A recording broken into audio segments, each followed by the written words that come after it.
Welcome to Small Arms Solutions. Today we're looking at a second look. Now, I've done reviews on this rifle on several occasions, both Small Arms Review, Small Arms Defense Journal, as well as through my own channel here. We're looking at the Primary Weapon Systems Mark 116 Mod 2M. The first time I think I looked at this was around 2014 when I wrote an article for Small Arms Review. The first rifles I looked at were their original versions. These were the ones that were standard forged receivers. They were featuring their new long stroke gas system, which is what makes this rifle unique, is the fact that this is one of the few rifles in the industry that's an AR-15 platform that utilizes a long stroke piston. In fact, I can only really think of two offhand.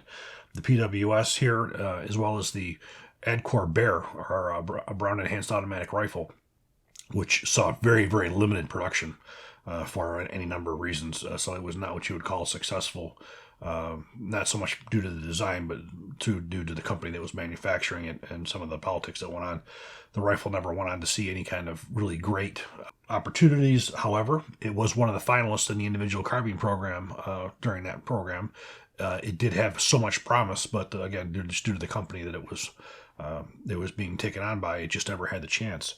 Primary Weapon Systems has come out with some very incredible rifles utilizing a long stroke piston, which is the primary difference between this and everybody else's guns. There is definitely a niche market here for Primary Weapon Systems with having a long stroke piston. Now, the second time I looked at this was September 2018, and that was the rifle that you see here with a different receiver. We are going to be talking about this too, because this is one of the really interesting things we're going to be looking at. Is just over the last year they introduced a new lower receiver into the market, a forged versus a stamp, but we're going to talk about that a little bit.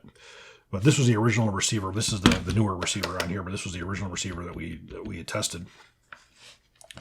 Now, in 2014, when we looked at that, it was this model here, which is the Mark 116 Mod 2. Now, the big difference is you have billet receivers instead of forged receivers, and you had a significant amount of material that was removed to lighten the load and to make this a lighter weight weapon.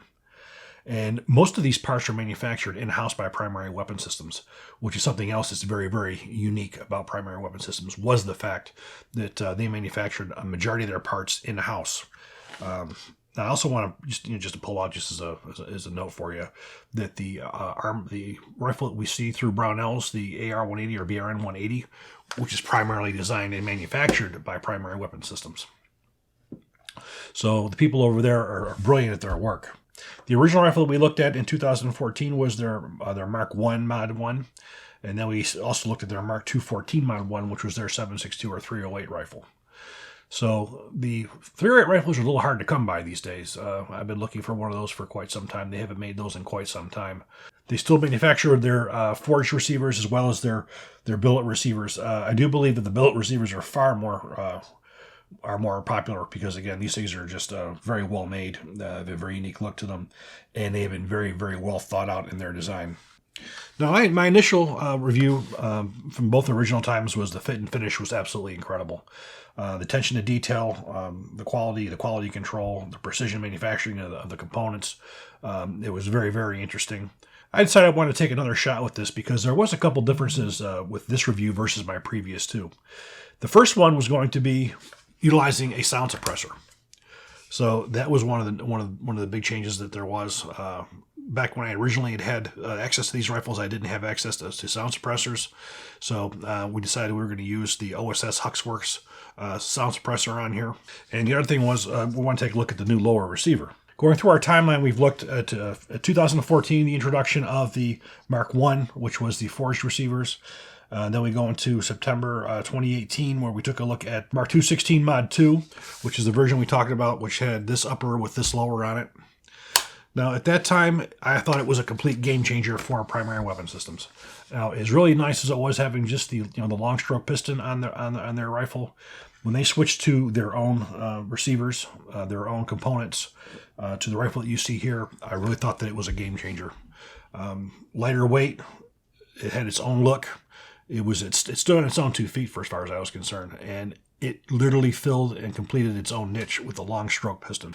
My first firing impressions with the Mark 216 Mod 2 was the fact that it had a very light recoil impulse. I was relatively surprised because shooting the AdCore Bear, it seemed like you had more of an impulse there than you did with a standard internal piston M4 type rifle.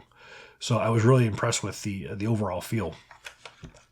So we're going to take a look at this rifle going from back to front.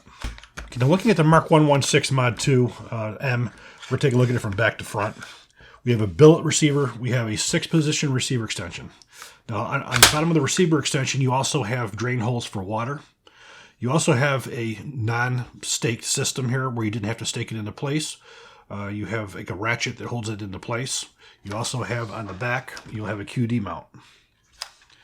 Now looking at the receivers, and a proprietary pistol grip that was manufactured by them. You also have the Talon safety by AXTS. Now on the right hand side, you did have your standard magazine release, but you also have a bolt release. Now this is a bolt release, not a bolt catch. So it is you're only able to close the bolt. You're not able to use it to lock it open, which is something they're going to address in their forged receiver.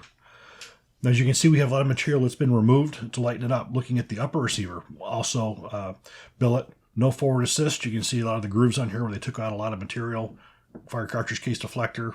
Of course, you have your ejection port dust cover on here. Now, looking over to the left-hand side, again, we have our Talon ambi safety here. We have an ambidextrous magazine release and your standard bolt catch, ping pong pedal style. If you want to lock the bolt open to the rear, you're going to push down on here to lock it open. The charging handle we have is the Radian Raptor. Now the Radian Raptor is probably one of the most popular charging handles for OEMs that there are. So this rifle has basically been made completely ambidextrous. Ambi bolt release, ambi magazine release, ambi safety, and ambi charging handle. So you have a fully ambidextrous rifle. Now the handguard on here is also manufactured by Primary Weapon Systems. These originally came with the key mod, and then everything switched over to M-LOK. Now the M-LOK versus key mod, two ways to do the exact same thing. I think Magpul had a better name, and they're the ones who really got standardization. Now the handguard is really neat because you have a 1913 rail on the top, you have 19 rails on the front and on the bottom, but then you start all in your key mod into the rear. Now, we don't have it on here, but there is a proprietary muzzle brake as well. Now, you're going to see some photographs of the muzzle device this weapon came with.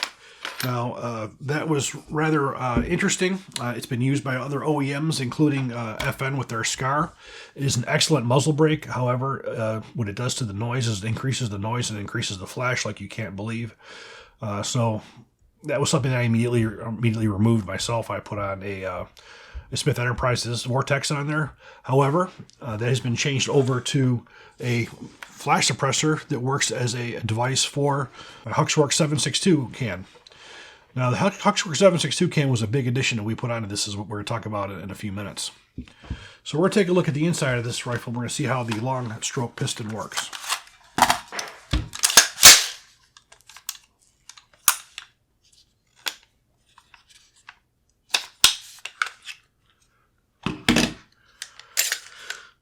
So we're pulling it down here, and this all comes out as one assembly. So now this is a 2-piece rod, depending on how long your gas system is. So if you were to have, say, a shorter 300 blackout, you would remove this rod and you would have a shorter system, or you could have a longer system. So depending on what it is. So here's your long stroke carrier and operating rod. It's all one piece. Your bolt assembly and your cam pin and your firing pin, standard AR-15 M16.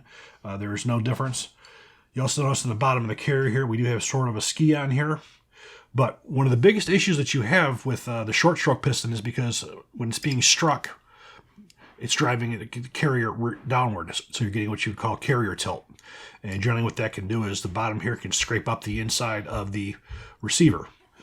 Well, couple reasons that doesn't happen in this one. This pushes straight back rather than pushing downward. And also, there is a receiver extension that was manufactured and developed by Primary Weapon Systems that eliminates that. If you notice in here, you'll see that there are two wings that actually go right over the area where the buffer retainer pin is. What that means is when the receiver is closed, the back of the carrier is already sitting in the receiver extension. So it is not jumping in there, and it has no time for it to actually tilt. So between the skis and between the modified receiver extension, you are eliminating any kind of carrier tilt on there at all. Now I did put a different trigger in this lower receiver here. I put in a Hyperfire trigger, which I'm just much more fond of than anything else that's out there. It's probably my favorite trigger because I do like single stage triggers, so that was what was added. Originally it came with a standard mil-spec type trigger. So looking at the inside here, you can see just a beautiful machining. You can see your bolt catch. So let's take another closer look at the gas system. So right here is where we have our gas system. We have 4 different positions. This is a tool that can be used, or you can use a projectile tip. The tool is usually a bit easier. The tool fits right in the pistol grip that comes with it, so it doesn't cause you much issue as far as carrying. 4 positions. You have a normal, you have a second position, which is for hot loads, and then you have a third position for suppressed, and then you have X, which is off. Again, normally you leave this on the second position for any kind of normal ammunition. It pretty much works with everything. Suppressed is number 3. However, with this particular suppressor that we're using, on the other hand, it doesn't really matter. You're not going to have any issues with it overgassing anyways.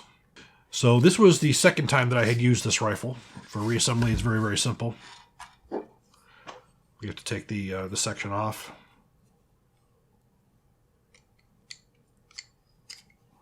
Slide our charging handle back on. And again, why would you do it like this versus the way other people do it? This enables you to use standard upper receivers rather than have to worry about using something that's modified.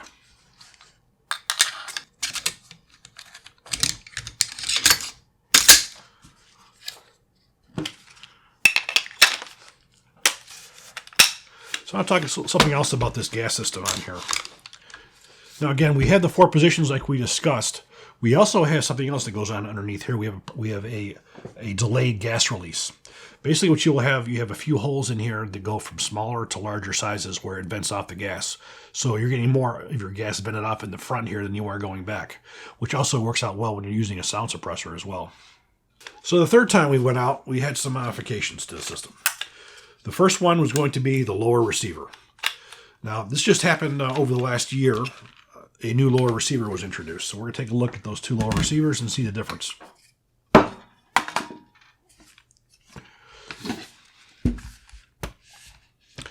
On top here, we have the original. The top was a billet receiver that was manufactured with this upper receiver. And one of the things people didn't like about it was the fact that you had a bolt release on this side, but you did not have a way to hold the bolt open. On the new generation, they went from using billet, which you had on the original, to a forging. The forging on the lower receiver was also designed around some of the new features. The first feature, which was probably the most important feature, was an ambidextrous bolt catch and release. Again, up here, you only had a bolt release. Here, you could push the lower portion, and you could use it as a bolt catch and release. You see a little bit more material was removed. Then looking on the other side, we saw a big difference in the ping pong paddle. This was made much larger, so it was much easier to use by hand. As you can see, some modifications were made also as well to the ambi magazine release. So the biggest features, again, forgings are stronger than billet. There's no question about that. So you have a stronger receiver. You also have a little bit more of a flare in your magazine well. You still have the same integral skeletonized trigger guard. So this was the second change that was made. They still stuck with the Radian Raptor. These also use a H2 buffer. The H2 buffer is generally used with all external pistons for most manufacturers. So the way that it's gassed, the way that it opens, helps slow it down a little bit on the opening and closing stroke. So it's sort of a good modification to have for it. They all have this modified receiver extension, which is an excellent update for any of these external piston type guns. And you have this BCM stock as well. The only thing that I would change on here, in my opinion, would just be the furniture. I'm more of a Magpul person myself. I prefer the Mayan grips. I prefer the CTR stocks over this BCM stuff, but that's just more of a personal thing. And again, you can see this came with the standard mil-spec type hammer mechanism, which you can see is nickel boron coated. And I put the Hyperfire in here. So for reassembly, drop those receivers back on.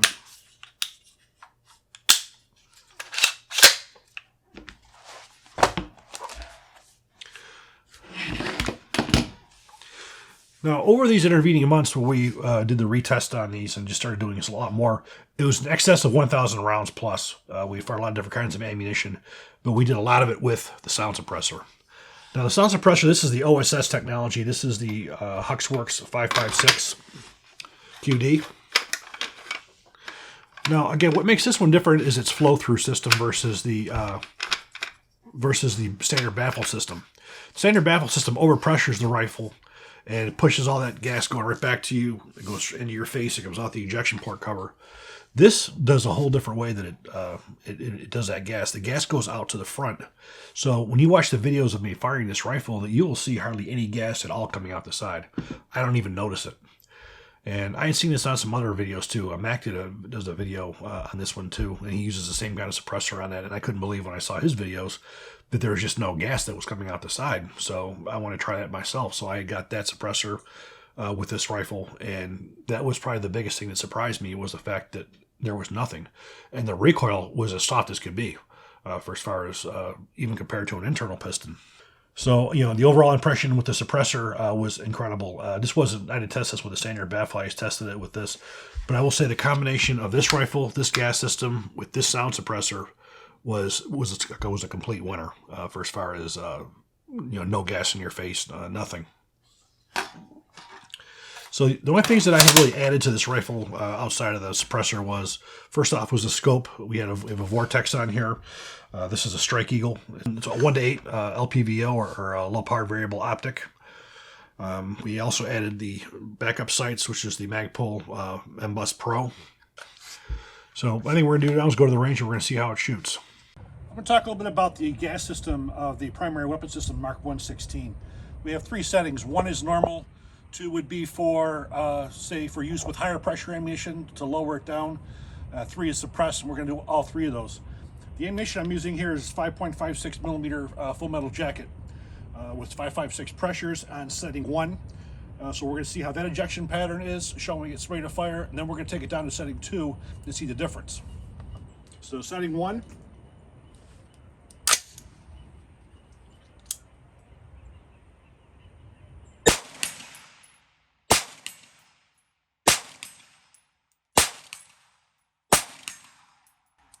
Safe, and now we're going to take it to setting 2. Now you're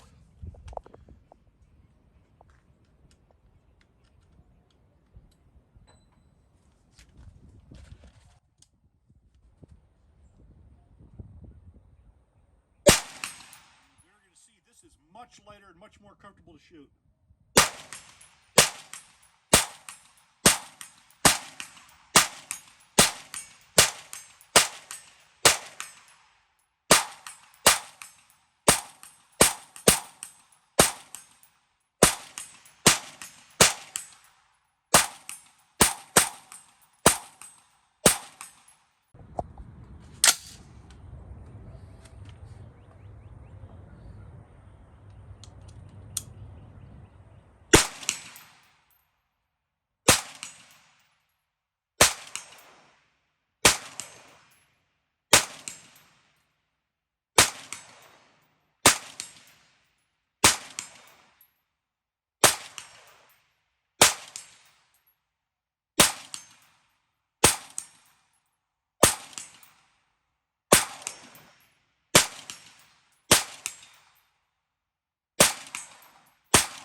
We're using the OSS suppressor. Unlike most suppressors, it decreases the back pressure. So normally with a suppressor, you would have a position 3. We tried position 3 and it was short stroking, so now we had to allow more gas, so we had to go to setting 2.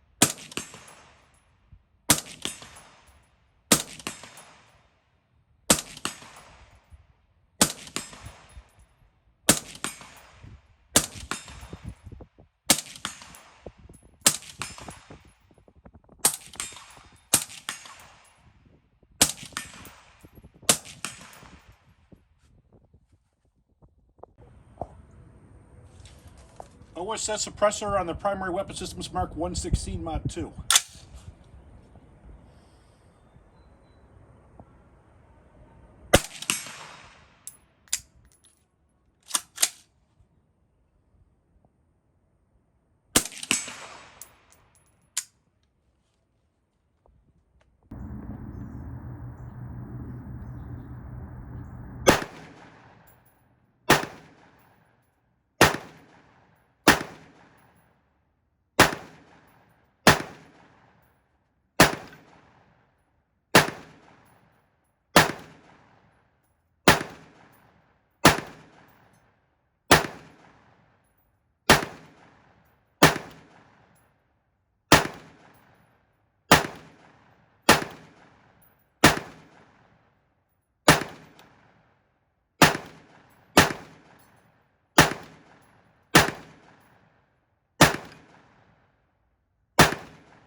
Well, as you can see from the range footage, it was just absolutely a pussycat to shoot. There was no issues at all with gas coming back in your face. Rapid fire was no problem getting gas coming back in my face. The recoil impulse was as smooth as could be. As you can see, we're pinging our targets like crazy. Again, we've had a couple videos on here. I certainly would recommend that you go back and look at the earlier video on the earlier lower receiver. All the rifles are now shipping with this new forged receiver, which I think was a major improvement. Again, having this fully ambidextrous feature over here, really, this was an excellent receiver to begin with. But again, that was the one area really for improvement was to have an ambidextrous bolt release and catch. And they took care of that. And fit and finish, again, was gorgeous. The rifle is not inexpensive. You're looking at an MSRP of $2,049, but you have to look at what you're getting. You are not getting a standard AR-15. You're looking at a rifle that has been completely redesigned with a whole new operating system with a long stroke. The benefits that go with it, along with this design, having the 4 positions, having a complete custom receiver, having all the benefits of having the fully ambidextrous features. This is not your standard AR-15. So for as far as what that cost is for the MSRP, it really is not that bad for what you're getting. You know, the Vortex optic was perfect on this thing for shooting out. We didn't go out past 200 meters. And as you saw, we were shooting mostly our steel targets. Again, those of you guys who are looking to shoot at steel, we really enjoy our challenge targets. Don't really enjoy doing too much paper unless I have to. I enjoy the steel a lot more. If you're interested in getting some steel targets, we do have a code. SAS will save you 10% on all of their steel targets. So if you want to check that out. Use of the suppressor. This was also my first time using the HUXWRK or the OSS suppressor. It was certainly much more of a pleasure than using other suppressors where I was getting overgassed and getting gas in the face. Now, there are people who claim that these suppressors are louder. I have to say, from just my regular ears, I didn't notice it being any louder than any of the other suppressors that I had. But what I did notice was a lack of gas in the face, and to me, that was big enough of a deal in itself. So I do hope you guys enjoyed this video. If you do, please click like, please subscribe, and even better, share.